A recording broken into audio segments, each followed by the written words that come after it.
కవితా శీర్షిక వాన. సాయంత్రం ఎప్పుడయ్యిందో తెలియనే లేదు. ఎప్పటినుంచో ఈ వాన ఆగకుండా దూకినట్టు అనిపిస్తుంటే, మట్టి వాసన కనుమరుగైన మొక్కల పచ్చివాసన మాత్రం దేహాన్ని దాటి మనసును చుట్టేస్తూ ఉంది.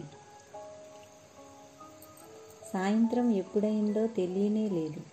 ఎప్పటినుంచో ఈ వాన ఆగకుండా దూకినట్టు అనిపిస్తుంటే, మట్టి వాసన కనుమరుగైన మొక్కల పచ్చివాసన మాత్రం దేహాన్ని దాటి మనసును చుట్టేస్తూ ఉంది.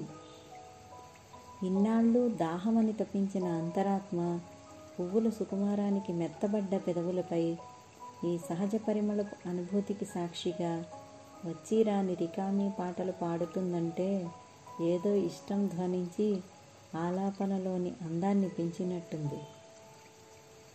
ఇన్నాళ్ళు దాహమని తప్పించిన అంతరాత్మ పువ్వుల సుకుమారానికి మెత్తపడ్డ పెదవులపై ఈ సహజ పరిమళపు అనుభూతికి సాక్షిగా వచ్చిరాని రికామీ పాటలు పాడుతుందంటే ఏదో ఇష్టం ధ్వనించి ఆలాపనలోని అందాన్ని పెంచినట్టుంది.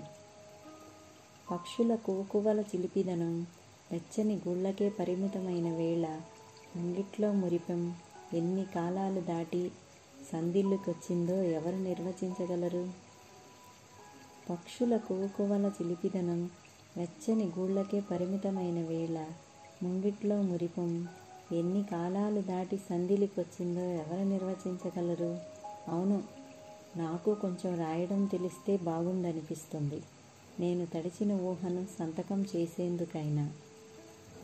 అవును, నాకు కొంచెం రాయడం తెలిస్తే బాగుండనిపిస్తుంది. నేను తడిచిన ఊహను సంతకం చేసేందుకైనా.